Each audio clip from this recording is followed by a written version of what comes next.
Bom dia a todos, sejam bem-vindos aí a mais uma conversa, mais uma live nesses tempos de crise. Eu preciso agradecer muito você que tem escutado, independente do canal, esses dias que temos conversado aí com muita gente boa, falando um pouco de história, né? E com quem fez história. E hoje é um dia bacana também, nós vamos falar com o Renato, ele já está aqui na sala, e eu vou aqui mandar o convite para ele. E aí nós vamos com um pouco mais sobre a história da música e seus desdobramentos. Aqui. Bom dia! Bom dia, Ramon. Bom dia, pessoal. Tudo bem? Seja muito bem-vindo, Renato. É uma alegria ter você aqui nesse momento onde temos dedicado, literalmente, essa foi uma semana de viagens pelo tempo, né? É, Conversas, eu vi os convidados aí, só gente bacana, hein? rapaz, conversas bem legais aí, relembrando, conhecendo. Eu estou muito feliz que estou vendo a turma, inclusive a turma da nova geração, redescobrindo, né? Eu comentei esses dias com o próprio Carlinhos e com o Manga, que às vezes a gente vê as igrejas cantando algumas músicas, e aí vem o nome lá do último intérprete, aquele que fez a versão mais atual da música, e a turma achando que a música é de quem está cantando agora, sem conhecer a história. Então, isso tem sido bem legal aí desses dias. Eu Mas, fico, eu fico sempre bem. Eu, né, como ministro de louvor também, fui ministro de adoração aí durante, tenho sido ao longo dos anos. Eu fico muito injuriado, sempre falo isso nas igrejas que a gente vai dar seminário, cursos, porque o pessoal confunde muito essa coisa de compositor, né? Até livros. Eu estava falando isso essa semana num vídeo que eu gravei para uma igreja em Curitiba. Até livro, por exemplo, A Explosão Gospel, né, que foi o primeiro livro da Magali do Nascimento com a professora Magali, sobre uma análise sociológica do movimento gospel e tudo. O livro é ótimo, assim, a análise dela, tudo, mas tem muito erro de compositor, de nome, de banda, o pessoal acaba que isso no Brasil é um caos, né? E aí eu acho, Ramon, se você me permite já uma primeira colocação, manda. por ironia da história, as gravadoras não cristãs, as gravadoras seculares que entraram no mercado gospel, estão resolvendo muito o problema do pessoal, né?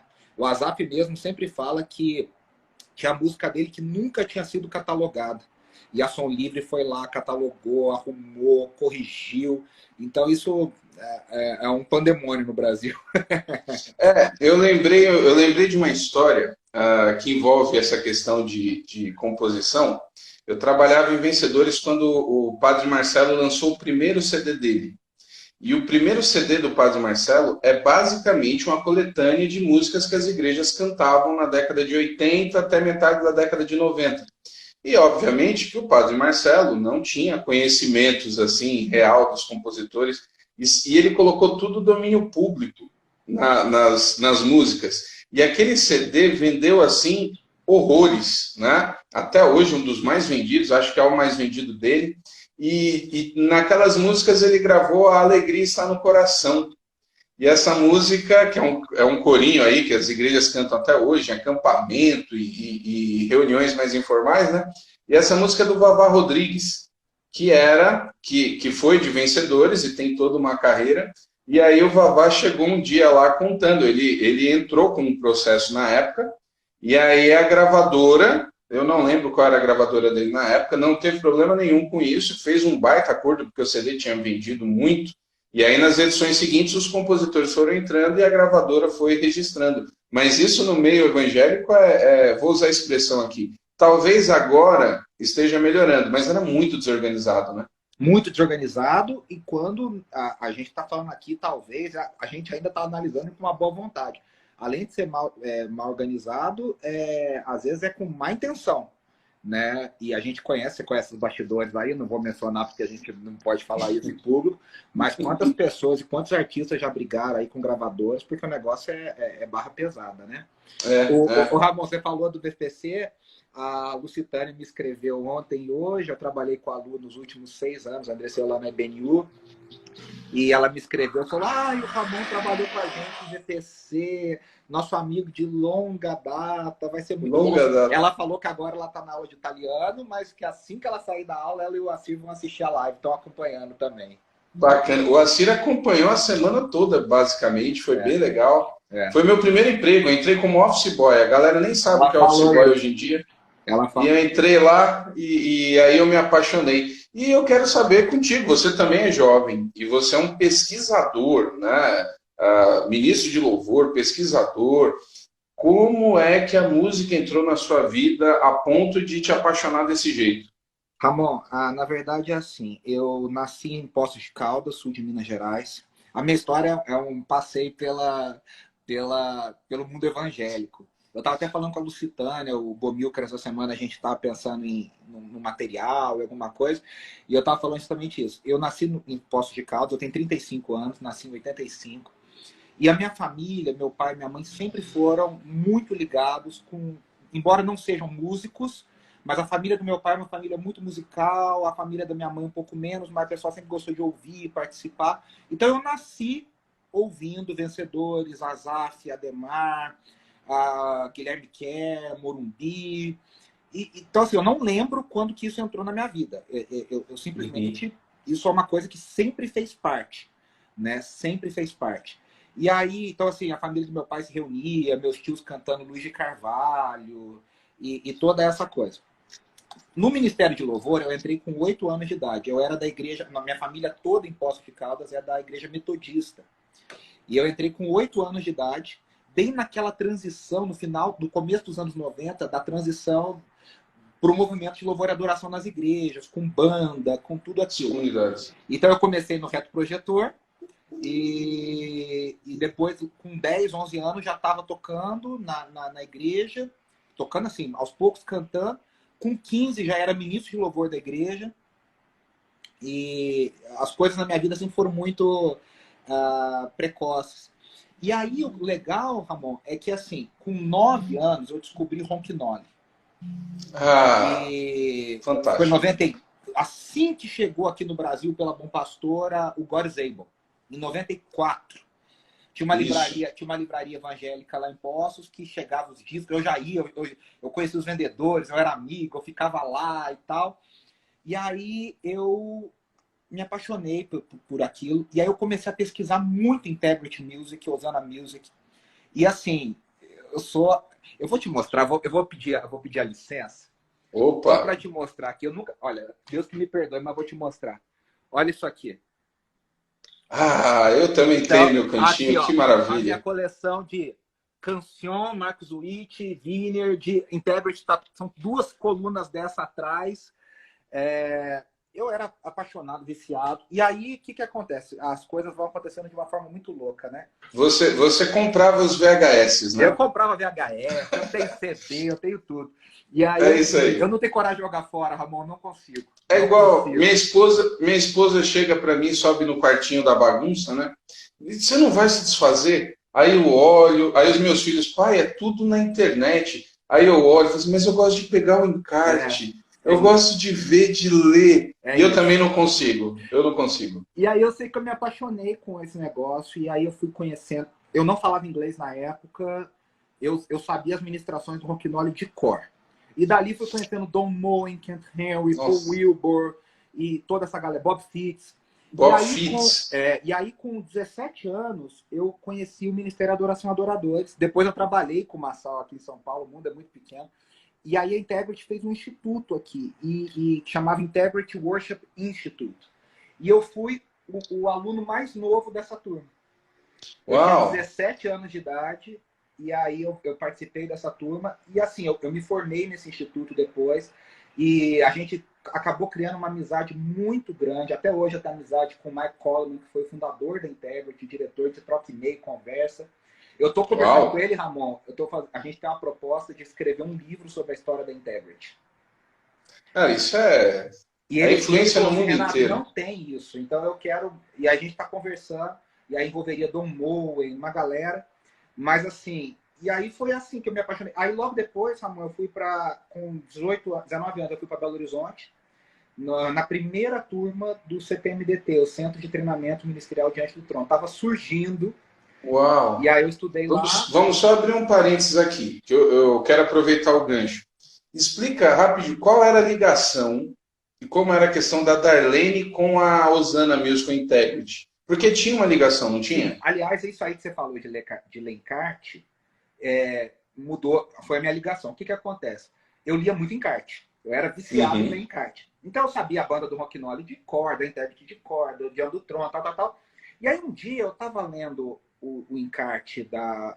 Chegou o primeiro disco da Hillsong que chegou no Brasil, através da Bom Pastor, mas ele foi pouco vendido, foi o Shout to the Lord 2000, que eles lançaram em 98, que tem até uma gravação do Rocknoli com Alvin Slaughter e a Darlene.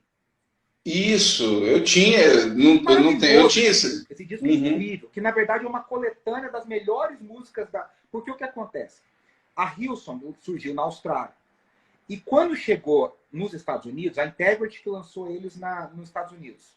Okay. O que a Integrity propôs? A Integrity foi bem na época que houve uma troca que o líder de louvor chamava Geoff Bullock, que escreveu O Poder do Teu Amor, ele pediu para sair. E aí a Darlene assumiu. A Darlene era a segunda, a Darlene assumiu. Então o que a Integrity fez? A Integrity falou, olha, vamos fazer um CD de coletânea, regravando as músicas que tem até aqui, na voz da Darlene. Então eles pegaram 6, 7 discos que eles tinham até a época e regravaram. Esse disco foi o que foi regravado pelo Diante do Trono aqui no Brasil, chamado Aclame ao Senhor, lançado no ano 2000. Na minha opinião, talvez seja um dos melhores projetos, do começo ao fim, da música cristã contemporânea. Ele é incrível. Eu gosto muito. Eles fizeram o Shalom de Jerusalém em português também, não foi? O Paul Wilbur. Foi. Que é esse, eu gosto muito desse. Foi tudo no mesmo ano. O Shalom em 2000 e o Aclame ao Senhor, se não me engano, foi lançado em 2001, mas foi gravado em 2000. Isso. Mas o Aclame ao Senhor é fantástico. E aí o que acontece? Eu peguei esse Shout to the Lord 2000, e aí eu bati o olho lá, Darlene Check. Aí eu falei, cara, eu já vi esse nome em algum lugar. Onde eu vi isso? Aí que eu me dei conta que era no primeiro Diante do Trono. Tinha acabado de sair, era 99. O Diante do Trono, o primeiro lá saiu em 99. Aí eu olhei e falei, caramba. E aí eu conheci a Hillsong. Comprei e não tinha nada no Brasil. Nada. Exatamente. E aí eu tinha que depender de primo, de prima, de tio que trazia do exterior. Tinha uma prima que morava em Portugal, uma tia que morava nos Estados Unidos, mora nos Estados Unidos. E aí eles traziam para mim esses materiais. E aí, quando a gente tinha relacionamento com o pessoal que, na época, você conhece, acha, a Kebar, que depois começou a distribuir. A Kebar, é isso que eu ia falar. Eu tenho a memória das coisas da Darlene chegando. Eu estava em dúvida se era Kebar ou se era BV, mas aí você falou na Kebar, a Kebar realmente teve isso. Eu acho que o primeiro que eu lembro, assim, do que começaram a falar da Darlene, era o Blessed. Eu acho que foi na época do Blessed, tinha um outro assim que era muito junto, e foi aí que eu comecei a ver o Hope. Ok, é isso aí. Que foi, eu não lembrava se era Kebar ou se era BV. E foi na mesma época do Adoração Adoradores. Então, e a Kebar estava junto, porque a Integrity estava junto. E tem uma relação familiar ali, o dono da Kebar era cunhado do Jorge Navac, que era o diretor da Integrity para a América Latina.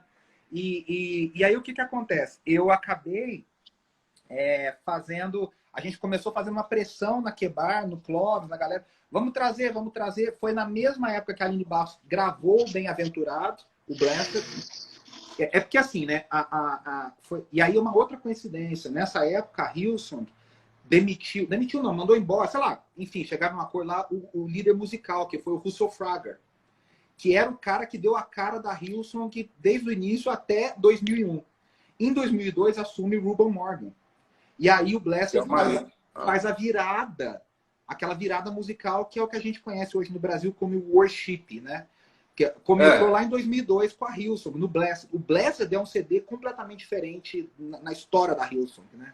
A estética muda, né? O jeito, a qualidade é absurda. E é engraçado porque eles têm essa virada, e aí eu olho e falo assim, nossa, é a versão feminina do Ronquenoli, que o Ronquenoli fez com o Singout, por exemplo. O Ramon, você sabe que eu faço uma análise. O Ronquinoli era o maior líder de louvor do mundo na década de 90. Sim. E eu até estava vendo uma live dele esses dias, ele falando que o God is Able foi o primeiro disco da Integrity que teve a foto do líder de louvor, do worship leader, na capa. Se você parar para pensar, nunca tinha tido isso na Integrity. A Integrity era os desenhos, lembra? O Lift Him Up era o desenho. O disco da live era o desenho. E aí, o God is Able foi o primeiro que teve aquele ele na capa. E aí, o que acontece? Quando em 98 a Darlene chama ele com Alvin Slaughter, a impressão que eu tenho é que houve uma passada de bastão ali. Meio que o Ronquinoli... Eles não sabiam disso, mas ali para mim é muito significativo. É o Ronquinoli falando para a Darlene, olha, agora é contigo. Porque a Darlene se torna, sem dúvida, nos anos 2000, a líder de louvor mais importante do mundo. E aí, olha que interessante, quando a Darlene ficou doente, em 2012, 13, ela teve câncer, né? O que ela faz? Ela vem para os Estados Unidos e ela grava um disco chamado Revealing Jesus. E ela chama o Israel Houghton e a Carrie Job, que naquele momento eram os dois líderes de louvor mais importantes do mundo. E a impressão que eu tenho é que ela faz com eles o que o Ronquinoli fez com ela lá nos anos 90, entendeu? Rapaz, eu gosto muito. Eu percebi assim, depois o Sing Out para mim é o auge. Não, o Sing Out ele não envelhece. Nunca. Você vê hoje, o Lift Him Up, você olha, ele é datado esteticamente. God's Able, musicalmente, ele é fantástico. Eu gosto mais do God's Able do que do Sing Out. O Sing Out, para mim, é uma junção assim, de tudo, né? Em São Paulo, nós tínhamos a Bíblica da Paz, que gravava tudo em português. E aí nós ouvíamos, nos apaixonávamos nas fitas VHS. Aí a Bíblica da Paz gravava em português e a gente tocava na igreja. Era essa a ligação. A Bíblica da Paz está para a Integrity, assim como a Aline Barros está para Houston. Para Houston. A diferença aí, se tiver alguém, pode ser que assista depois, a Aline Barros, vocalmente falando, estava um pouquinho...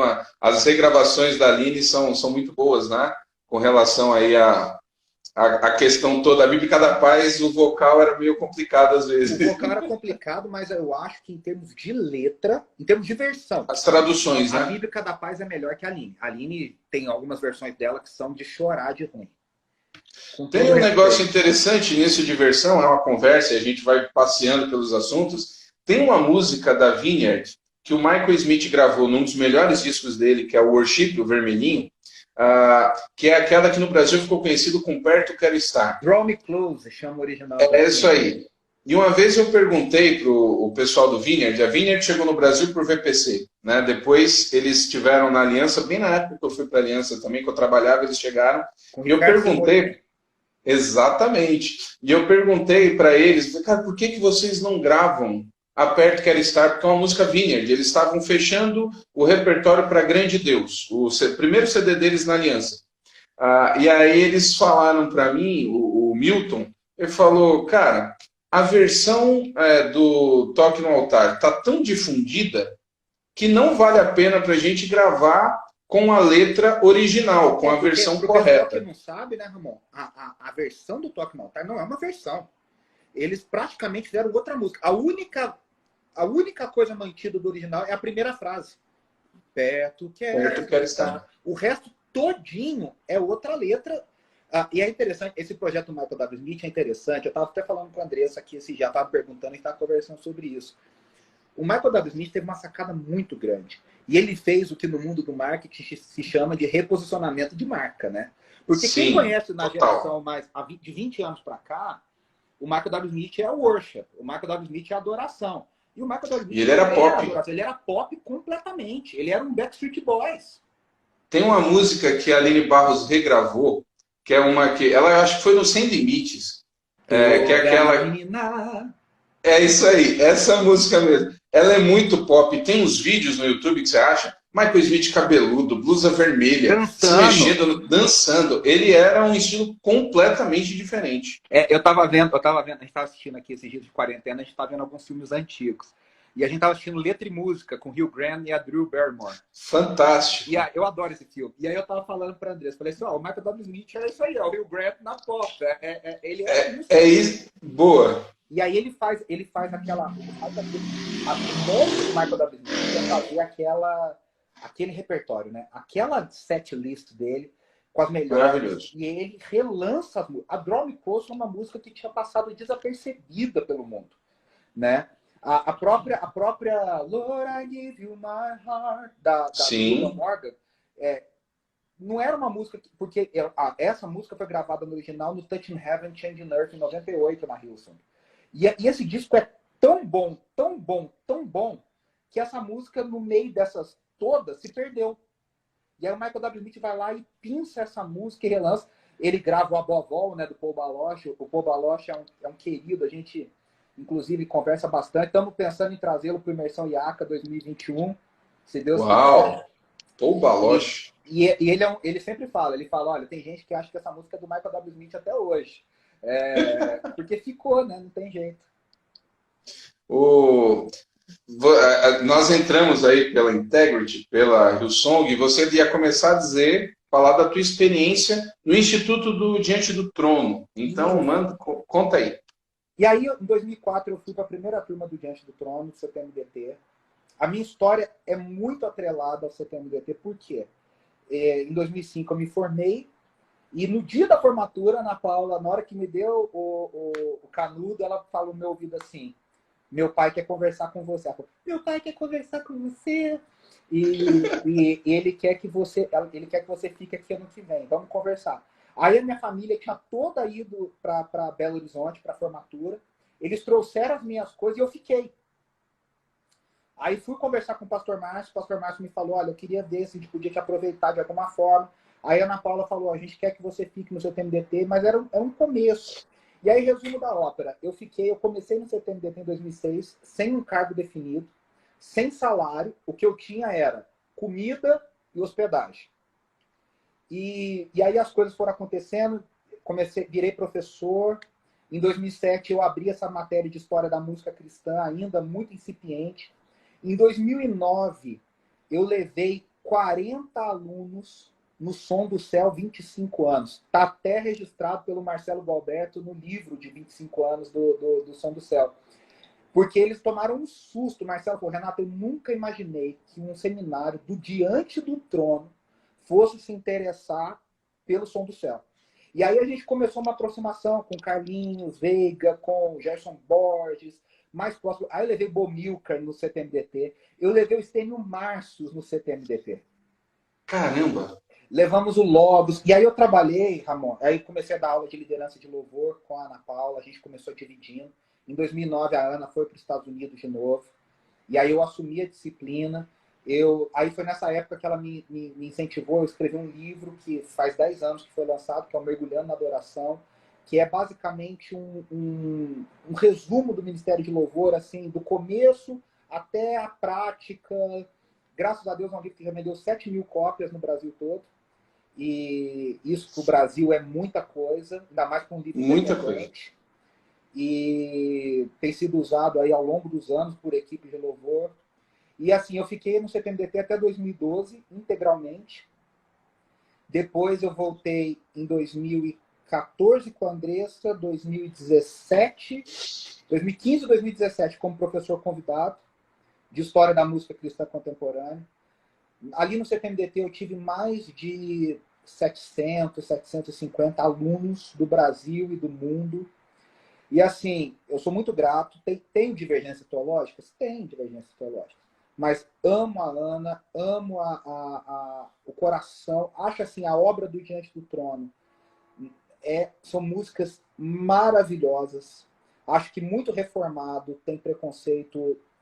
E eu conheço muitos reformados, tenho muitos amigos reformados, estudei com os reformados, fiz o meu mestrado no Andrew Jumper, o primeiro mestrado em teologia. Amo os reformados de paixão, mas assim, sou um reformado contemporâneo, mas eu acho que eles às vezes têm preconceito sem conhecer muito, sabe? E aí depois vim para São Paulo, trabalhei com o Massal, e aí em 2014 nós fundamos o IACA, Instituto de Adoração, Cultura e Arte. E aí temos trabalhado com... Você fundou com o Massal? Eu trabalhei com o Massal 1 ano e meio. Ah, tá, mas ele não faz parte do IACA. Não. A gente começou aqui em São Paulo, Instituto Adoração e Adoradores. E aí, em 2014, por uma linha ministerial, a gente tem amizade até hoje com o Massal, toda a família, a gente começou o IACA com o apoio do Gerson Borges, do Bomilcar, Jorge Camargo, Serjão, do Baixo e Voz. Então, a gente tem trabalhado Baixo e Voz. João Alexandre e tal. Temos trabalhado no treinamento de líderes de louvor, de artes. E, enfim. E aí, esse ano, agora, estou plantando uma igreja, que é a Igreja Batista da Metrópole, a IB Metrô. Estamos começando no meio da pandemia. Domingo vai ser a nossa primeira celebração online.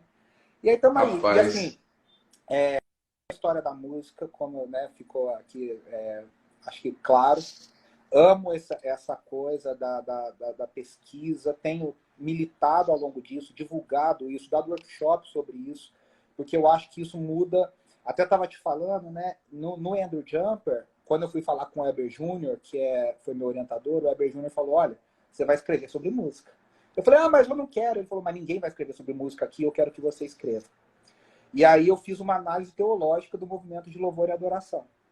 Então, por exemplo, que as pessoas, a gente não tinha isso lá nos anos 90, né, Ramon? Então, por exemplo, o movimento de louvor e adoração inteiro no Brasil, ele nasce e ele bebe dentro do movimento carismático, que é uma noção de mover do Espírito, atuação do Espírito Santo, sinais e maravilhas. Então, eu tenho um amigo do Projeto Solo, Guilherme Amarino, que ele fala que muitas igrejas beberam dessa fonte carismática no louvor e adoração e acabaram criando uma esquizofrenia litúrgica, é o termo que ele usa. Porque igrejas reformadas começaram a adotar um estilo carismático de louvor. Igrejas metodistas começaram a adotar um estilo carismático, porque você não tinha uma leitura. Muito. Veio no pacote, né? Sim.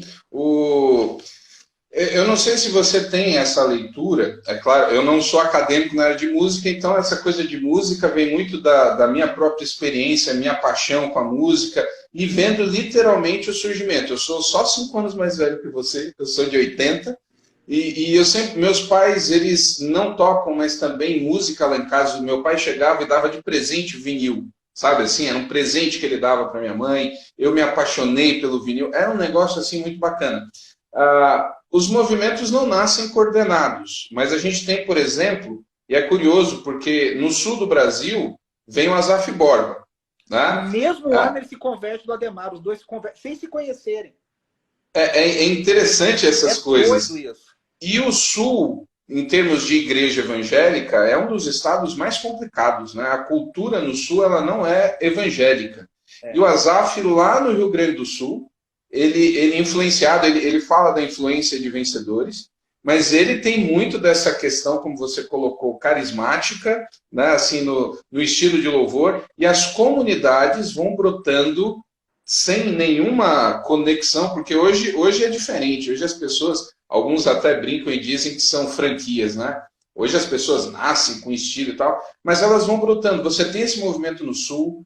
O Rio de Janeiro, as comunidades do Rio de Janeiro, no início dos anos 90, são absurdos. Em São Paulo, a Comunidade da Graça. Se me permite falar, aí que está a chave do negócio. Você tem toda a razão no que você está falando. E aí que está a chave do negócio. Porque o ponto em comum é o avivamento chamado de renovação carismática nos anos 80. Que que romperam com as comunidades romperam com as denominações tradicionais. A maioria, na verdade, foi expulsa, né? Não rompeu, foi expulsa. É a história do Asaf, é a história do Ademar, é a história do Koinonia. E aí, dentro dessa renovação, que hoje é chamada de renovação carismática, que está muito mais ligada à católica do que à protestante, mas ela começou na renovação protestante, viu-se uma necessidade de um novo tipo de louvor. E aí, com as comunidades no Rio de Janeiro, Zona Sul, Vila da Penha, Nilópolis, Irajá, lá no sul com a Asaf, era metodista, que depois virou comunidade de Porto Alegre, em Goiânia, com César Augusto e Robson Rodovalho juntos, que era a comunidade de Goiânia, depois eles brigaram, aí o Robson Rodovalho fez a Sara Nossa Terra, o César Augusto... E a influência deles na música, com Koinonia, nos anos 90, é assim, enorme. O Koinonia era um dream team, né? O Koinonia tinha todo mundo ali junto, quer dizer, a maioria carioca, até hoje eu não sei o que estava todo mundo fazendo em Goiânia, E Goiânia foi o centro de louvor durante muito tempo, né? Por causa do Koinonia. Você já viu as histórias, ou ouviu, da gravação do Koinonia 1 do Aliança? Que foi produzido pelo Azaf na Life, né? Que ele montou um estúdio lá na casa do Bené, se eu não me engano, e eles foram para lá junto com o Gerson Ortega. Foi o Azaf e o Gerson Ortega. E esteticamente, as capas, algumas, elas vão adquirir a estética da Usana Music no Brasil, a desenho e tal, atrás. Na minha dissertação, eu falo que olha para você ver, tem duas influências no Koinonia. A capa é Integrity total. Por exemplo, a Integrity tinha uma faixa em cima escrito Praise and Worship e embaixo um selo escrito Osana Music e um selo embaixo escrito Praise and Worship. Isso. O Koinonia coloca a faixa, não tem nada escrito, mas a faixa tá lá. Coloca a faixa. E depois ele escreve. E aí, por exemplo, a Maranata, antes da Integrity, fazia a série Praise, que até deu origem à série Louvor do VPC aqui no Brasil. De Vencedores. Lá em Vencedores tinha um arquivo lá, a série completa, fita cassete, cara. É maravilhoso. E aí o que acontece?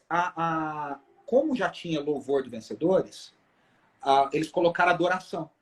Então a série do Koinonia era Adoração 1, Adoração 2, Adoração 3, Adoração 4. Acho que eles foram até o 11, não, 14, se não me engano. É que até o 10 ainda é com aquele time, depois muda. Em São Paulo, a Renascer vai criar o Renascer Praise, porque já tinha louvor, já tinha adoração, e eles colocam a série do Renascer Praise. Só frisando aqui, o pastor Edson, tenho muitos amigos entrando, inclusive eles brincaram com a questão de reformados, né? São reformados. Ele pede para você dar uma palavra sobre o louvor congregacional hoje. Então, vamos caminhando para você fazer essa... E aí, o que é interessante?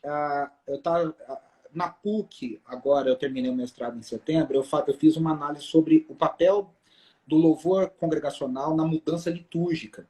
E é interessante a gente perceber que esse movimento de louvor e adoração mudou a liturgia da igreja mais em 50 anos. Mais do que 1000 anos anteriores. A música cristã contemporânea mudou mais a liturgia da igreja do que a reforma protestante mudou para a liturgia católica. Então, assim, isso é um pouco assustador. Tiveram muitas coisas boas, mas tiveram muitas coisas que a gente adotou. E agora, com a distância histórica, eu acho que a gente consegue olhar para trás, Ramon, com a ajuda de pesquisadores, de pastores, de líderes, olhar para trás e falar, aqui a gente passou do ponto, vamos retomar algumas coisas. E é o que tem acontecido. Tem se levantado uma linha de pastores, uma geração de pastores, de líderes de louvor, que estão olhando para trás, estão estudando, estão vendo a herança reformada, estão vendo a herança contemporânea. Um Bob Kauflin da vida, que nasceu na Vineyard, e hoje é uma referência reformada, que ministra com John MacArthur, que ministra com Piper, que olha para trás e fala, caramba, isso aqui é muito legal, mas teve coisa que a gente passou do limite, que a gente precisa retomar da herança protestante. E aí eu acho que a gente está conseguindo fazer uma leitura de equilíbrio muito legal. De gente contemporânea, de gente que dialoga, de gente que gosta de música, mas de gente que também quer retomar a herança litúrgica da igreja de uma forma bacana.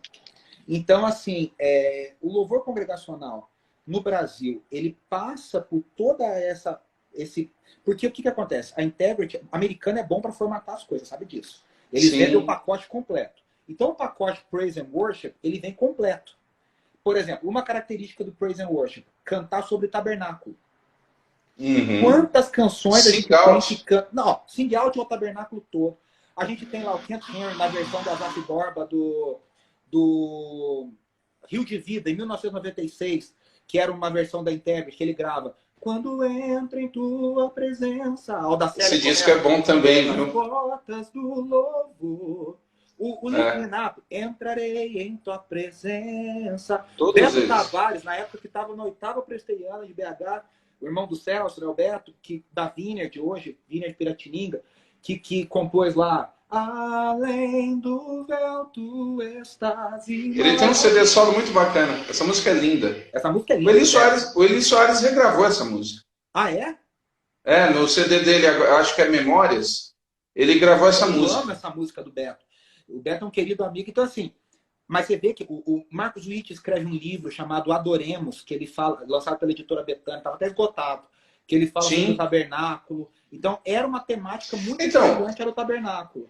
Vamos abrir outro parênteses. Eu te falei que a conversa rende, né? Eu tinha te falado antes. Marcos Witt. Marcos Witt na Integrity, porque ele tem a Canzion, inclusive a Canzion teve no Brasil, não sei se ainda está, mas o Marcos Witt, nesse movimento, ele pertencia também à Integrity? O Marcos Witt, ele é o maior nome da música cristã latina.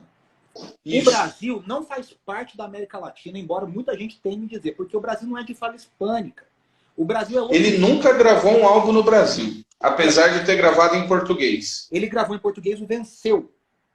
O Venceu e ele gravou o Deus é Bom. Eu estava na Aliança, a Aliança distribuía o material dele no Brasil. Ele tomou tanto calote, ele teve tanto problema no Brasil com o material dele, e ele, com o Ricardo, né, eles tiveram, a Aliança trouxe, acho que talvez o mais bonito, um dos mais bonitos dele, que é o Deus de Pactos, né? Maravilhoso. E no Brasil vendeu absurdo. E aí ele gravou ali por volta de 2005, 2006, aquele Dios es Bueno, ele gravou em português, Deus é Bom. Verde, né? É ele na capa com fundo verde. Tem uma versão em português, inclusive com o Lu. Acho que em 2006 ele lançou em português. Mas ele já tinha feito a versão do Venceu. Só que ele fez no México. Inclusive um amigo nosso, o Nelsinho Juncker, era aluno dele na época lá no CCDMAC, lá no Canción, no Instituto Canción, no México, e gravou em 99, 2000, ele lança o Venceu, que é o Venceu em português. Mas o Marcos Witt, mesmo assim, ele é uma grande influência no Brasil. Ele gravou um disco com a Integrity, que se chama... Nossa, deu um branco agora. É o azul? É um cara verde, que ele grava aquela música. Nossa, daqui a pouco eu lembro. Daqui a pouco eu volto. Peraí que eu vou lembrar. Tá. Que é o que ele grava. É um disco só que ele grava pela Integrity. O resto é tudo pela Canción. Mas o Marcos Witt é o maior nome da música latina, cristã, hispânica. É a maior influência. Ele bebe do modelo Integrity Music, não tem como. Ele copia o modelo Integrity Music.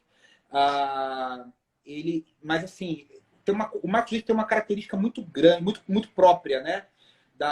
Do jeito de ministrar, do jeito de compor. Sim. Na minha opinião, a melhor época dele foi 95, 96, 97, 98, que ele lança O Poderoso, Alabadle, Venceu e depois O Incêndio na Luz. O Incêndio na Luz é um projeto maravilhoso. Você falou de Incêndio na Luz, eu tenho... Rapaz, o R.R. Soares matou a música no Brasil. Qual? Acende uma Luz. Você sabia que ele gravou? Ele gravou. Eu falei, gente, uma música dessa ficou um negócio tão... Mas fecha parênteses, enfim, prossegue. Eu entendi. Eu vejo... Tem muita música. Um discípulo do Marcos Witt no Brasil, embora ele não seja muito... Opa, vamos ver aqui. Oi? Repete, é que deu uma travada.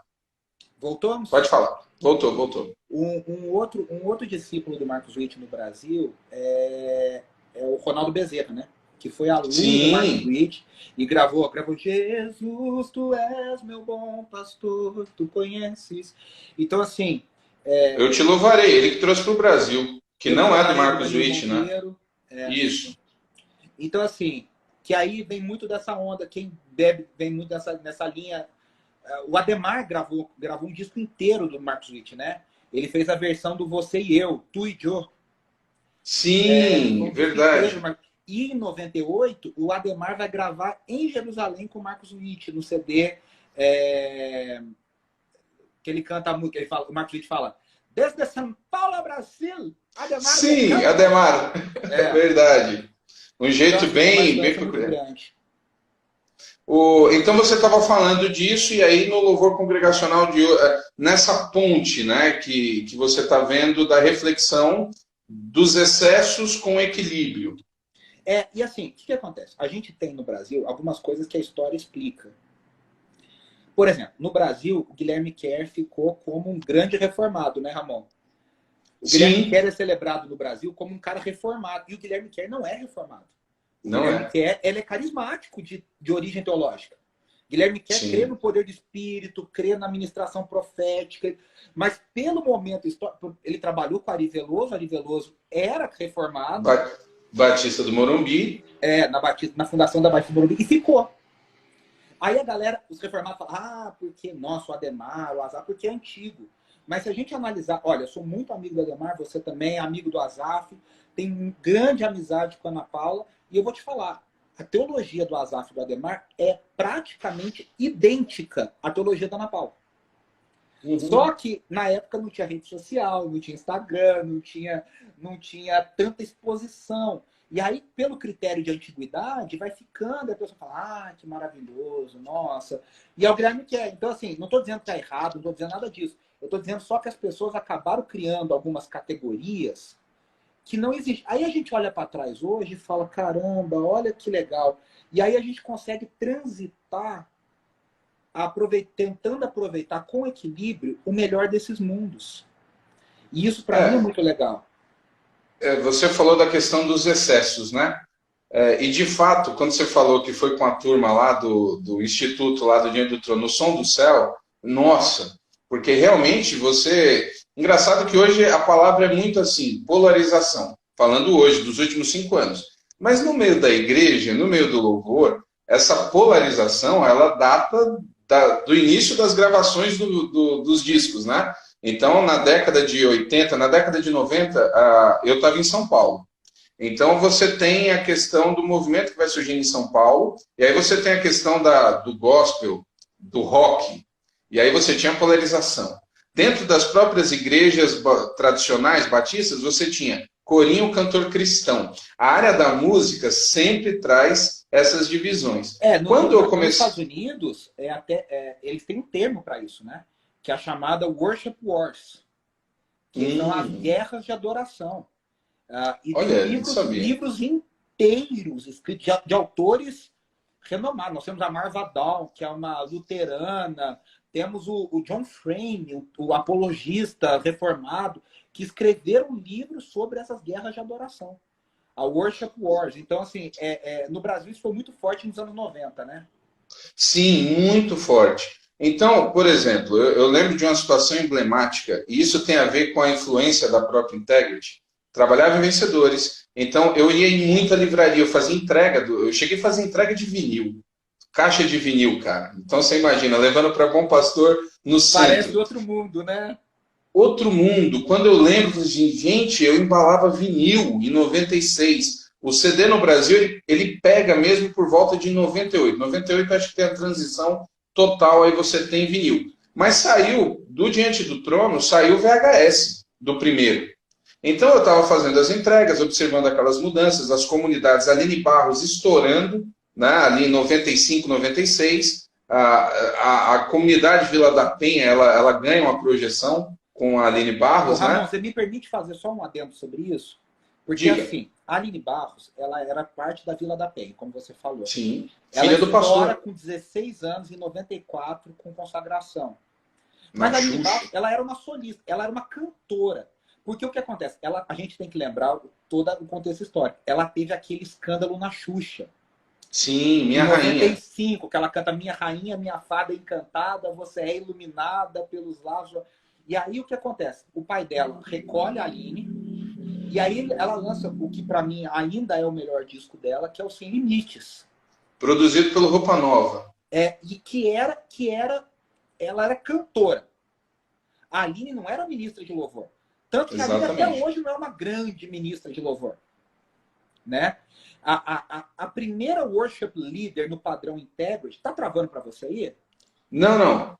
Eu estou olhando aqui o relógio, só isso. A primeira worship leader no Brasil, com a ideia Integrity completa, é a Ana Paula Valadão. Ana Paula, é isso que eu ia te falar. Eu lembro bem, quando eu entrei em São Paulo, a Conde de Sarzedas dominou o mundo, né? Mas antes da Conde, antes dela alcançar a proporção que teve, e a internet quebrou a Conde nesse aspecto. Quem é a Conde hoje, eu não imagino o que era a Conde no final dos anos 90.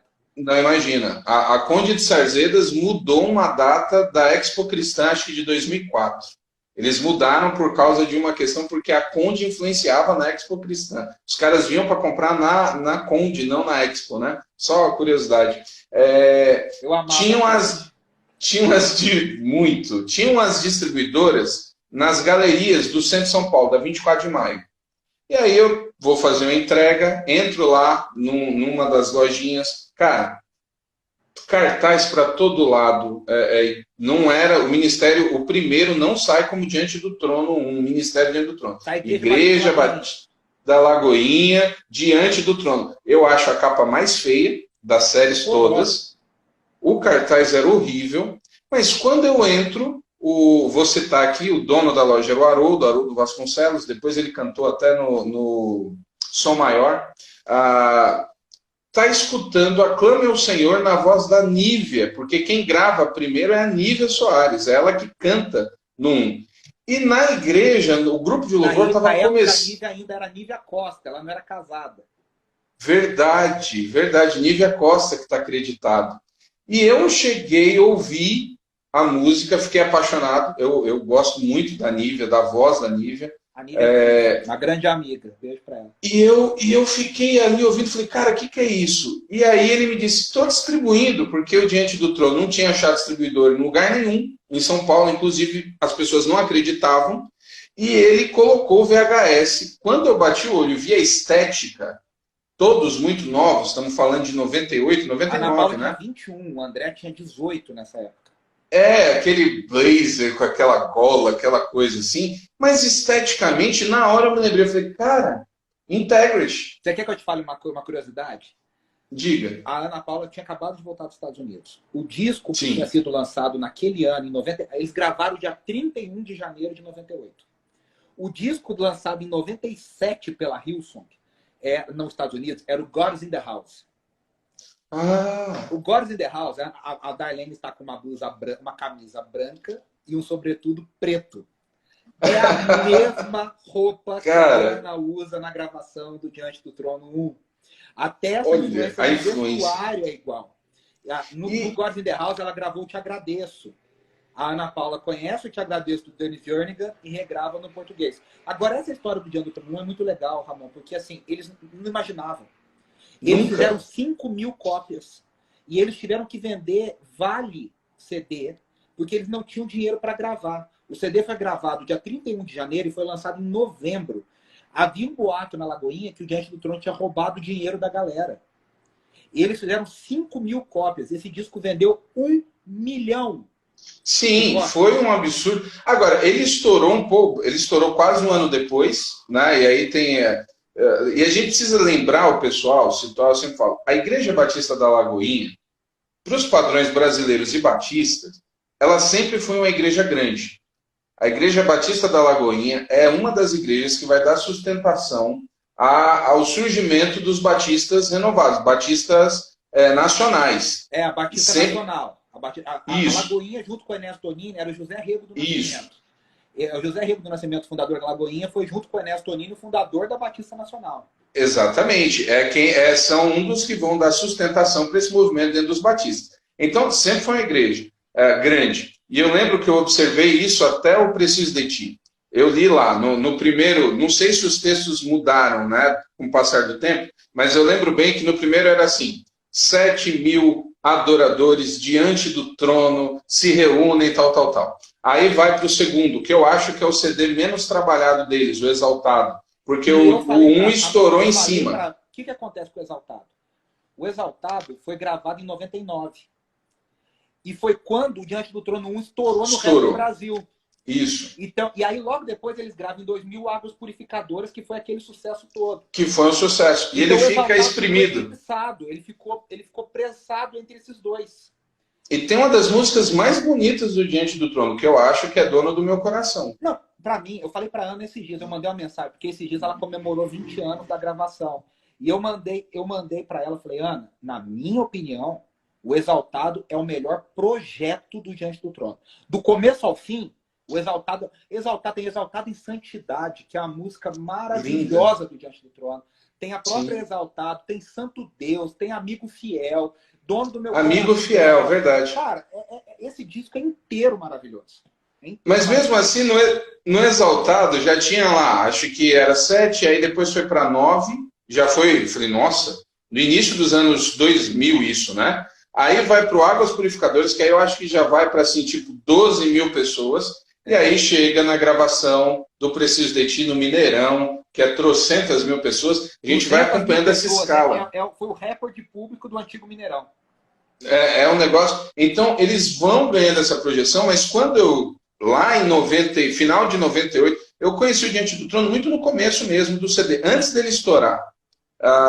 E você tinha... E uma questão aí, além da música, tem um negócio que depois do Diante do Trono, pegou no Brasil inteiro, que foram os chamados ministérios de dança. Você tinha no Sing-Out o Ronquenoli lá com a dançarina, é lindo aquilo, né, de uma menina lá no meio, acho que é aquela Praise for Every Nation, não sei, não tem inglês. Isso, que entra a menina dançando com um vestido lindo, lembra? Lembro. Que ela fica bem no meio, é um negócio lindo. Blusa branca e saia azul. Sim, que faz. E aí o Diante do Trono entra, e a partir de então o ministério toda, aí teve, eu acho, uns, sei lá quanto tempo, toda a igreja tinha um ministério de coreografia. De dança profética dentro desse Isso. E aí, fazendo o link com os excessos. Isso estoura, você estava em Minas, no coração de um movimento que surge, que é a adoração profética, que vai surgir ali. E eu fui numa gravação em 2003, não lembro. Eu fui na gravação do Águas Profundas do David Keelan. Foi 2003, acho. Isso, e fui lá, e foi a primeira vez que eu fui em um evento só dessa linha. Cara, eu Batista. Fui lá porque eu gosto de música, e o Fogo e Glória Curitiba do David Keelan é espetacular. Aquilo foi um impacto na minha vida. Para mim é o melhor disco do David Keelan. Eu brinco com algumas pessoas, porque basta saber que o back dele é a Nívia e a Heloísa Rosa. Cara, é isso que eu falo. Elas fazem o back. Do Brasil, Heloísa Rosa e Nívia, cara. E Nívia. E eu fui na gravação, cara, quando eu entrei, aí passava gente correndo, gente deitado, com a bandeira de Cuba, com não sei o que, isso é um ato disso. Depois você olha. Eu olhei e eu levei Som da Chuva, cara, que era o que muito forte. Movimento, Dan Duque, mesmo movimento. Dylan, Cris Tristão. Eu chamo isso de adoração extravagante. Adoração extravagante. Isso, Cirilo, que vai ter Poderoso Deus. Eu levei os adolescentes da minha igreja, cara, para a gravação do CD, achando que era uma gravação normal. E assim, alguns foram ficando assustados. E eu falei, gente, eu vou ser mandado embora. Cara, Mas os excessos eram muito grandes. Você entende, então, que tem uma turma que tem revisto um pouco disso? Tem. E você sabe que é o seguinte, né? A adoração extravagante, ela é um movimento muito rápido. Ele cresce exponencialmente. Porque o que acontece? O Diante do Trono lança o movimento de adoração extravagante. Pouca gente sabe. Em 2001, a Ana está fazendo o segundo congresso do Diante do Trono, lotado. E ela chama Casa de Davi, Mike Shea e Davi Silva, que ninguém conhecia, ninguém sabia quem era. Que era o do Leão lá, o CD. Rio do Leão, era chamado Rio do Leão. E aí, quando o Mike Shea e o Davi Silva vão na Lagoinha, rapaz, bota no YouTube, é um reteté. É água para tudo quanto é lado, é chofar, é gente caída, é gente dançando, é gente pulando. E ali, no ano seguinte, a Ana chama o Antônio Cirilo. No terceiro Congresso do Trono. Tudo de Minas, né? Estão em Minas. Todos em Minas, todos em BH. Que, na verdade, todos orbitavam em torno do Dan Duque e da Marty Duque. Então, o que acontece? Aquilo ali vai explodindo, só que é um movimento de muito excesso. Muito. Então, o que acontece? Mas como é que você fala isso? Eu olho. Bom, primeiro que a gente viveu isso na prática. Eu fui em Som da Chuva, eu fui em Fogo e Glória, eu fui em Casa de Davi. Eu vi gente rasgando a camiseta, Ramon, na unção, enfim. Agora, olha os frutos. 20 anos depois, olha para trás e deu tanto de gente que rodou, sapateou, virou, babou, e hoje está completamente afastado do Evangelho. Mas não são um, não são dois, não são três. É muita gente. É muita gente. A Lagoinha sofreu com isso.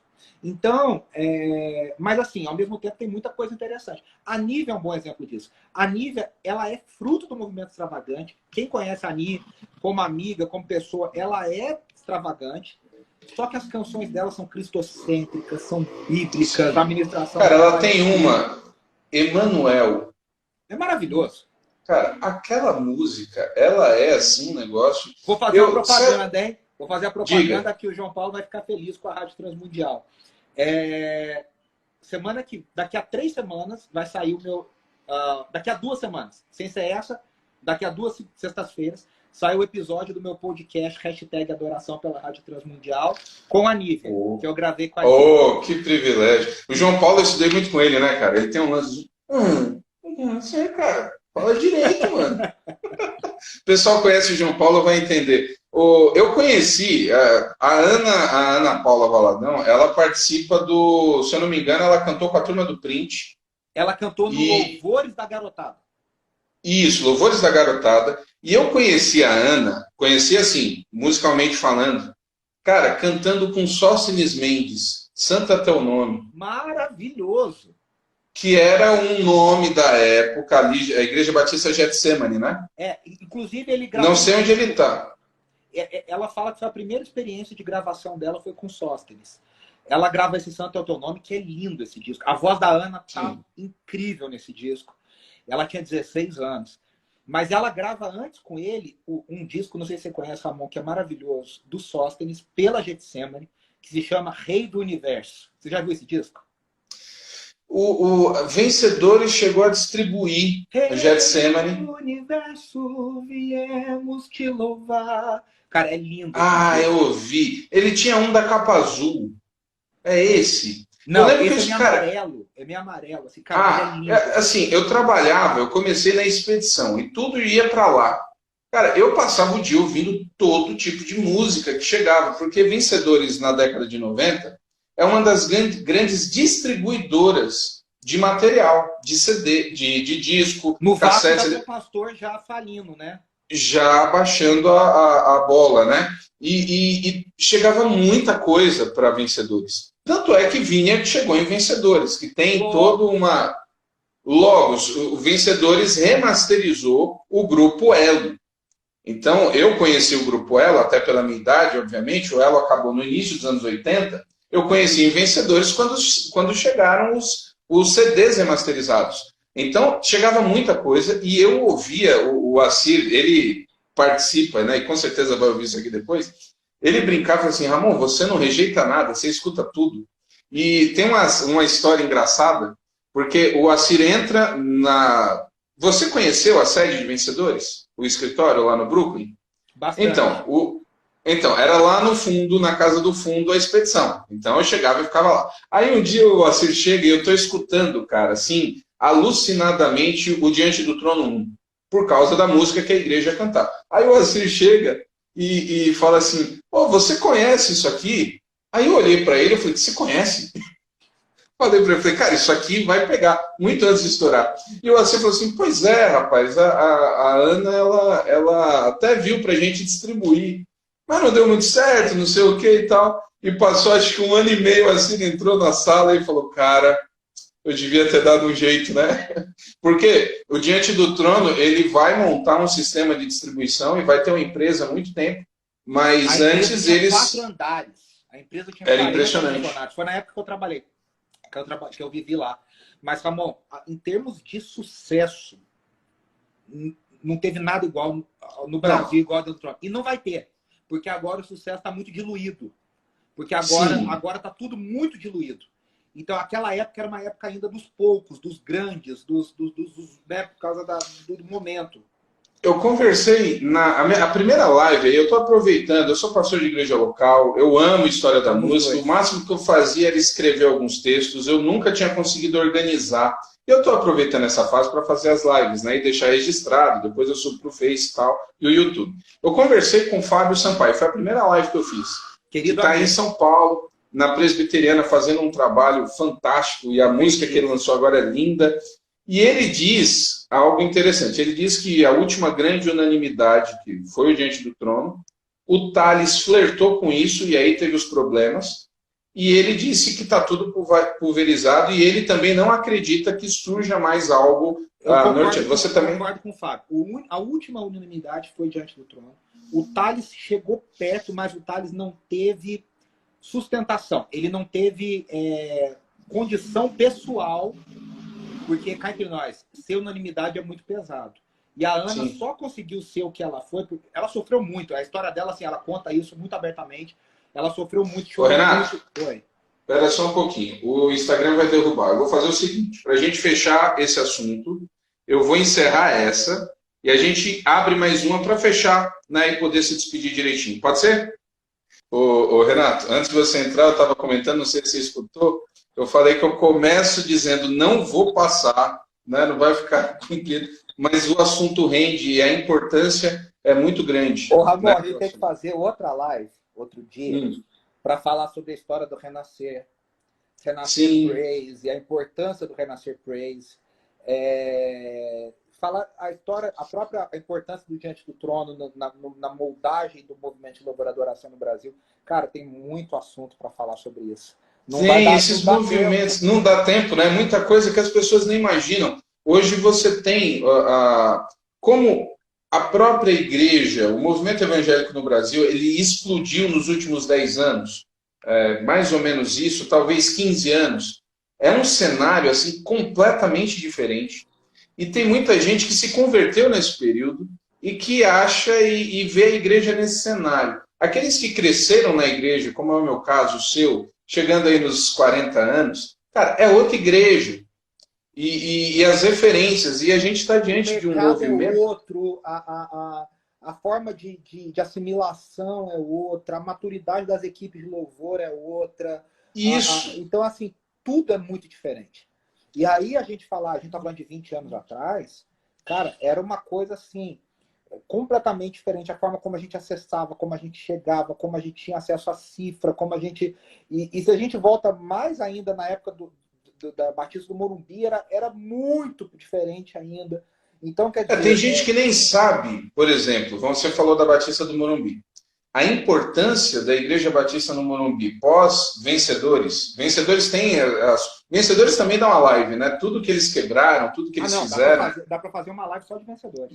Mas a importância do Morumbi com missões e adoração, por exemplo, que eram os trabalhos que eles lançaram. O Morumbi foi o grande... Para começar, né? Ali foi um... A gente não acredita em acaso, mas ali foi um João Alexandre, Guilherme Kerr, Nelson Bomilcar. De gênios. Ô, Ramon, cá entre nós. O João é tão gênio, mas ele é tão gênio, que o Jorge Camargo, que já é monstruoso, que vai falar com você também semana que vem. Sim. Quando tá junto com o João, reverencia o João, porque o João é monstruoso. Impressionante, né? O João é o João é daquele de um na geração, assim. Ele é fora da curva. Só que aí a gente tem a liderança do Guilherme Kerr, que para mim é o Chico Buarque evangélico, a qualidade da letra do Guilherme, o refinamento do Guilherme.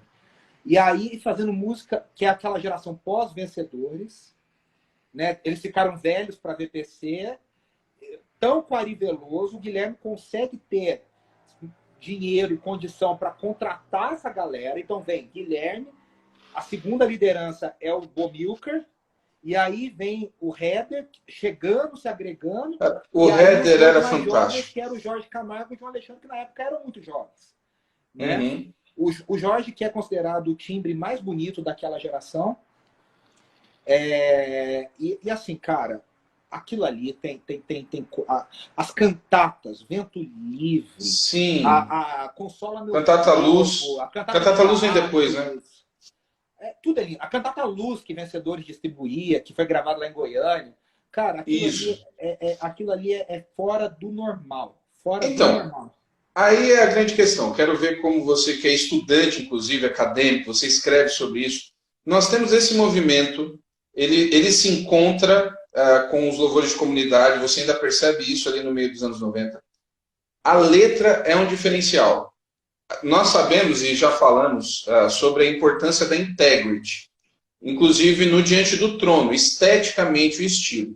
Total. As letras da integrity eram muito boas. As letras do Ron Kenoly, eu não sei quem são os compositores, se é ele mesmo, mas são lindas. As letras do Bob Fitts, que no Brasil não explodiu tanto quanto o Ron Kenoly, o Don Moen por causa das cantatas, também eram letras fantásticas. O Diante do Trono, não sei como tá agora, mas eu lembro que assim, eu até desisti, eu até já tinha me acostumado, quando eu pegava encarte, todas as músicas eram da Ana Paula. 99% das músicas eram dela. É. Até o Preciso de Ti, na verdade, as letras do Diante do Trono também são letras, vou usar a expressão grandes, não que são compridas, mas você tem letra.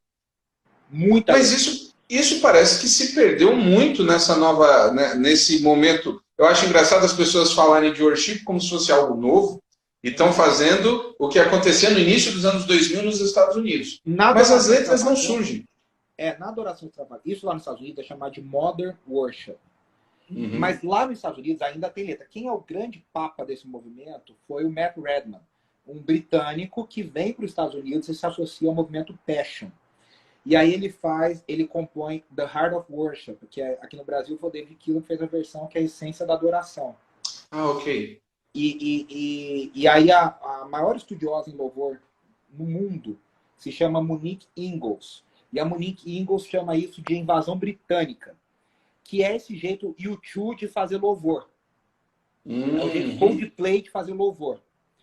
E aí o United vai divulgar isso também, né? Vai. Aí a Hillsong entra, que aí aquela versão, a Hillsong entra nisso também, em 2002, o United pega aí, e aí a Matt Redman, é onde hoje está o Chris Tomlin, que para mim hoje é o maior ministro de louvor do mundo.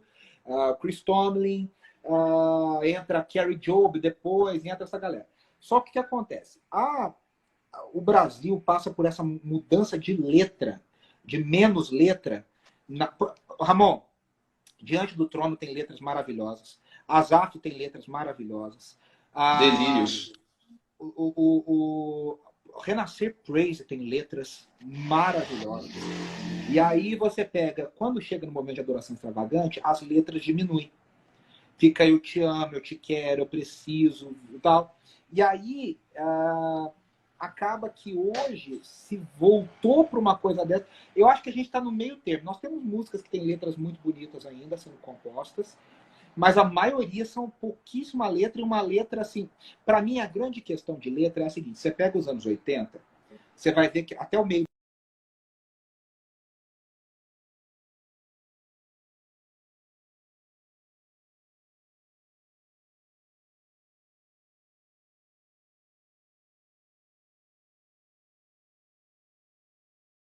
O pessoal sinaliza aí se parou para vocês também. Agora voltou. Voltou. Beleza. Então, pode falar. A gente tem queremos, viemos, estamos, buscamos, desejamos, em todo mundo. Asaf, Ademar, Daniel de Souza, Renascer, Diante do Trono. Hoje impera muito o individualismo. Então, é eu quero, eu preciso, eu tenho. O ponto de partida é o ser humano. Então, aí, para mim, a letra já muda muito. E é a grande questão de bons compositores da atualidade. Vou fazer uma provocação. Vou fazer uma provocação para você. Você não vê, você não enxerga que o Diante do Trono tem uma influência grande nessa questão do individualismo no louvor? Eu acho que Diante do Trono... Deixa eu pensar nas letras. Nessa questão... Tem um pouco. Mas assim, eu acho que isso vem piorando muito. Ok. Certo. Porque ainda as músicas do Diante do Trono, embora sejam mais na primeira pessoa, elas ainda são muito cristocêntricas e ainda falam muito da glória de Deus. Sim. Agora, o problema é que a gente começou a quebrar muito isso, entendeu? Então, assim, o pessoal elogiando tua boina aí. Aí os caras vêm e comparam com a de Mota, né, velho? Eu quero morrer, né, velho? De Mota é feio demais, mas tudo bem. Aqui, ó, esse Jacobs, eu acho que é Jacobs, tá falando, né? Matt Redman, pra mim, um dos melhores compositores. Verdadeiramente é. Pra mim, assim, o panteão dos 5 maiores compositores do mundo tem Matt Redman e tem Paul Baloche, né? Que são, assim, 2 monstros da composição congregacional. Entendi. Esse cenário atual é um cenário... Como eu saí de São Paulo, você está me ouvindo? Desculpa, tá me ouvindo? Eu não ouvi. Fala de novo. Tá, eu falei assim, eu saí de São Paulo em 2007, estou aqui na região de Teresina hoje, Piauí, Maranhão aqui, e eu saí do meio do cenário, né? Assim, das gravadoras e tal. Eu confesso que eu me perdi um pouco nessa virada da chave aí do worship. E eu tenho uma certa dificuldade de entender como foi que a adoração extravagante.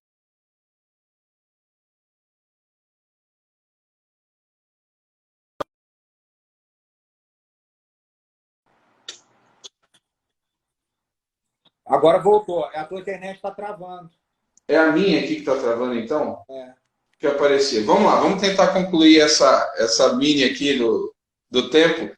Essa virada, você entende hoje que o worship, na verdade, ele está mais próximo da adoração extravagante do que qualquer outro movimento. Eu lembro muito, por exemplo, do Cirilo. O Cirilo, o Santa Geração, eles têm ali, eu brinco que algumas músicas a gente vai cantar no céu. Né? Grande é o Senhor é uma, essa música é impressionante, e a outra é Poderoso Deus, que são músicas assim maravilhosas. Mas eu lembro quando chegava um CD lá na Aliança, e quando eu era da equipe de vendas, eu ia escutar, cara, tinha música de 15 minutos, com Não, 3 linhas. A Casa de Davi, no CD, no terceiro CD deles, O Coração da Noiva, é um triplo. O segundo CD tem 2 músicas, cada uma tem 24 minutos. É isso aí. Então, assim, agora o que acontece? Eu vejo uma diferença. Eles são parecidos com a influência, porque foi uma geração que hoje, vamos dizer, é que tem menino mais novo que isso, né? A Isadora Pompeu não tem nem idade para ter vivido o Adoração Extravagante. Mas a gente tem o Isaías Saad, tem o André Aquino, tem uma galera que é fruto desse movimento. Mas a diferença para mim é que o movimento de adoração extravagante, embora tivesse a influência do Dan Duque e da Marty Duke, era um movimento genuinamente brasileiro. O que acontece com o worship hoje? O worship hoje é um movimento que bebe da adoração extravagante dos Estados Unidos. Okay. Com Bethel e com outras referências. O Dunamis é brasileiro, né? O Dunamis é brasileiro, mas assim, só por um acaso, né? O Dunamis, toda a estética é americana. Tudo deles é nome em inglês. É Dunamis Farm, é Dunamis Worship, é Dunamis Way of Life. É tudo americano. Tudo americano, né? Entendi. Você inclusive, falou aí... a igreja deles agora não chama Monte Sião mais, né? A igreja deles agora chama Zion. É verdade. Eu passei a minha vida inteira, né, dentro desses conflitos de música que normalmente eram associados a mais velhos e jovens. A gente sempre ficou muito assim, né? E eu me vejo talvez na posição hoje do velho, porque tem umas coisas que na minha entrada dos 40 anos, eu estou tendo muita dificuldade de... O Edu lá da DAI está confirmando lá, ó. Zion Church. Zion Church. Essa geração dos Church, né, cara? Bola de Neve trouxe isso. Bola de Neve Church, e aí você tem um monte de Church. Eu tenho dificuldade. É a igreja que está pintada em preto, né? Se não está pintada em preto, não pode ser Church. Pois é, tem toda essa, e aí são outros assuntos. E eu quero frisar, para a gente encerrando agora, esse momento, não quero atrapalhar aí ninguém. Ô, Ramon, Oi. Já me convido para um próximo dia que você quiser conversar, tem assunto para valer. Vai ser um prazer, viu?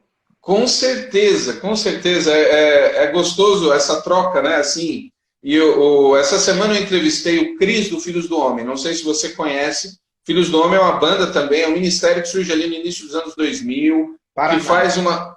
Isso, eles são de Pato Branco, né? Eles fazem... Pato Branco, daí? Eles fazem uma transição para a linha de louvor com rock, tem toda uma questão. E ele também cresceu na igreja, de um modo geral. E essa troca de pessoas que cresceram na igreja, que acompanharam as viradas, ela não é comum, na verdade. A gente tem muita gente que se converteu depois. Aqui na igreja eu tenho o Davi, que está acompanhando, que é o nosso líder aqui da música, que também cresceu na igreja, e a gente troca essas figurinhas, mas de modo geral as pessoas não sabem. Alguém perguntou do GDIas, o GDIas, que é daí de Teresina, o GDIas foi meu aluno lá, alguém escreveu aqui antes na live, foi meu aluno, gravou também aí, não tem gravado para ele louvor, tá muito ligado ao pessoal do Sertão, do Impacto do Sertão. Agora olha que interessante, o Filhos do Homem, lá nos anos 2000, 2001, 2002, gravou aquela música Eu sou... Não, essa é do Palavra Antiga. A Casa de Deus, lá, esqueci a música agora. E eles Casa Favorita. Casa Favorita, que era baseado no livro do Tom Tenney, né, do Caçadores de Deus, Casa Favorita, que falava onde você gosta de estar. Sim. E eles tiveram que regravar e colocar onde o Senhor gosta, porque houve uma rejeição dessa música porque chamava Deus de você. Olha. Hoje, no worship, Deus é você. Até o Diante do Trono já gravou música chamando Deus de você. Já é uma guerra perdida. Exatamente. Eles gravaram o Toque no Altar gravou uma música do Delírios no CD Mãos Limpas. É uma versão muito, muito bacana, né? E eles passaram por tudo isso e a turma hoje ela está meio perdida nesse aspecto, né? Então, uma das ideias aqui de fazer essas lives, de deixar registrado, teve um pessoal falando sobre salvar. Eu sempre salvo as lives e coloco na página do Facebook. Né, que é assim que eu estou fazendo. Cara, para você ter ideia, eu não tenho um canal no YouTube. Agora que eu estou começando a fazer para colocar essas conversas. Porque assim, as conversas têm sido muito ricas e as pessoas precisam entender mesmo essas diferenças. Traçar esse panorama. E a pessoa entender quais eram as características da época, o que se falava na época. Por exemplo, eu falei, a Ana Paula foi a primeira líder de louvor. Mas não foi o Asaf Ademar? Foi e não foram. Porque o Asaf Ademar não ministrava, essa figura worship ele não era. Você escuta os discos do Asaf, ela fala, aleluia! O Ademar fala, grande é Jeová. E acabou, era essa ministração. Eu lembro do Asaf ensinando Celebrai, pulando com violão ali. Inclusive, Renato, vou ver se depois você pode me ajudar nisso aí no off. Eu já estou sendo chamado, olha que loucura, estou sendo chamado de machista porque nunca conversei com nenhuma mulher, com nenhuma cantora. Eu não consegui. Eu tenho aqui, vou marcar, tem a Lucélia que está aqui online, nós vamos conversar também. A Lucélia Guedes, ela tem um trabalho muito bacana, com a MPC, inclusive, aí em São Paulo, e ela é aqui de Teresina, né? Mas no que diz respeito à questão lá dos anos 90, nesses movimentos, encabeçando os movimentos, você tem Ludmilla, você tem... Cristina Mel, uma figura muito importante, não na adoração, mas em termos de música, né, de divulgação. Soraya Moraes. Audacélia, né? Audacélia. Mas assim, eu nunca consegui, né, agendar, marcar. Né? Então não é que eu não saiba da importância das mulheres, mas eu nunca consegui. Aí o pessoal, você só fala com homem. A história só foi escrita por homem. Falei, calma, gente, eu vou conseguir. Na verdade, isso é super... Quem fala isso não conhece a história.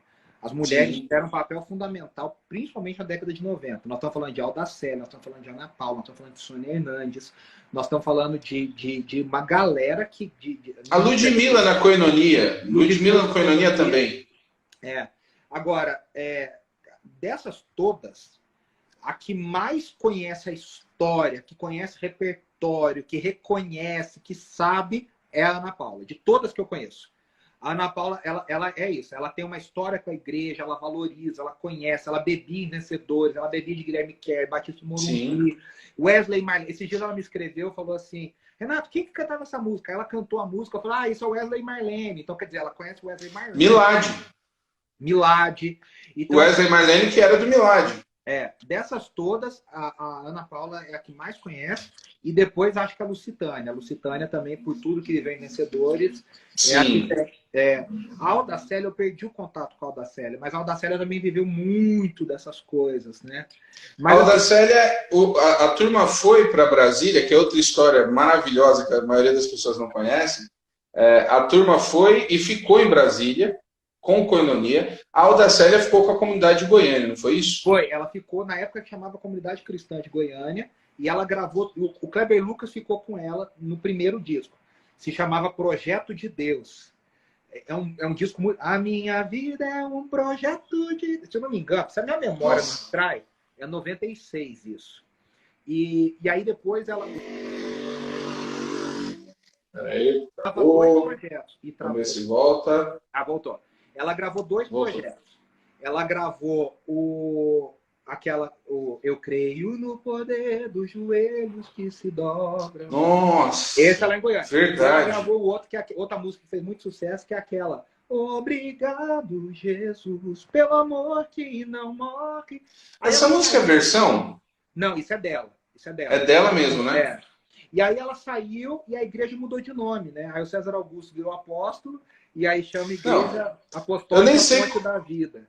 Porque mudou algumas vezes, né? Eu falei assim, nossa, eu nem sei como é que tá chamando atualmente. Agora é Igreja Apostólica Fonte da Vida. Eu conheço, é muito bonzinho, é muito bacana, o filho do César Augusto, que é o Davi, que é líder do Pedras Vivas. Ok. Pois então, com certeza, Renato, a gente vai conversar de novo.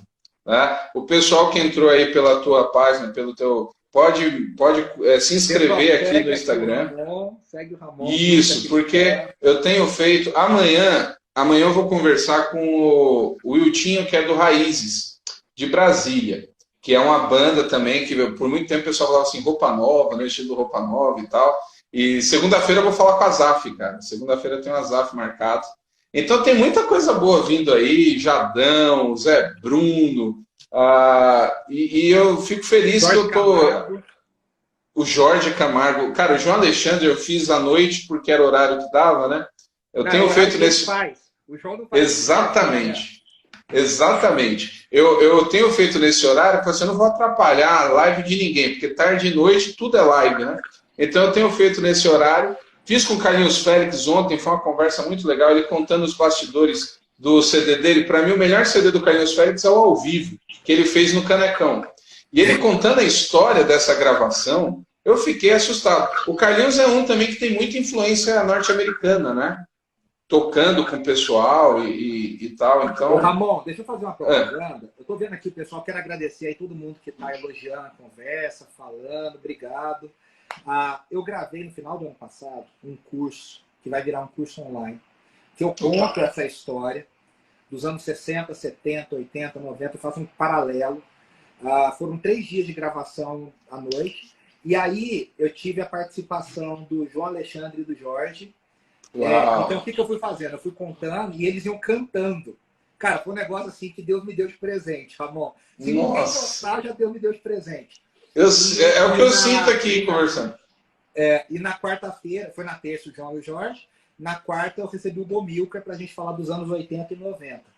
Então eu tô editando esse material, tô colocando na plataforma. Se Deus quiser, em breve, eu vou ter esse curso online já pronto, já de história da música cristã contemporânea. Pois, com certeza, quando estiver pronto, vou divulgar. Pessoal que está aí ouvindo, agradeço também aí. Eu fiz, cara, despretensiosamente, eu criei, já tem um tempo, criei um blogzinho, né? Coisa antiga, blog é antigo hoje em dia, né? E eu escrevo lá por décadas também, mas, de novo, né? Baseado basicamente no que eu vivi, ali em Vencedores, as informações, conhecendo, e eu sou apaixonado, acho muito importante isso. Então, cara, eu tô à disposição sempre que você precisar, pra gente conversar aí de... O pessoal tá falando aqui, sugerindo pauta, hein, Ramon? Sérgio Pimenta, eu tô vendo. Vencedores. Se quiser falar de movimento gospel e renascer, se quiser falar, enfim, a gente vai falando aí, estamos à disposição. Vamos, são muito importantes. Com certeza a gente vai marcar e criar o conteúdo. Agradeço muito. Olha, de verdade, brigadão pela conversa aí contigo. Depois a gente vai trocar umas figurinhas. E é isso aí, pessoal. Enquanto estiver sendo possível fazer as lives, estou fazendo aqui, tentando agregar aí nos ministérios de todos. Abraço pro Edu, abraço pro pessoal de Votuporanga que tá falando, a Sara, aqui uma galerinha. Obrigado, gente. Flávio. Tem. Show de bola, tá bom? Valeu. Até mais, queridos. Vou postar, daqui a pouco eu subo no Facebook para quem não acompanha tudo e a gente vai conversando. Grande abraço, Deus abençoe a todos.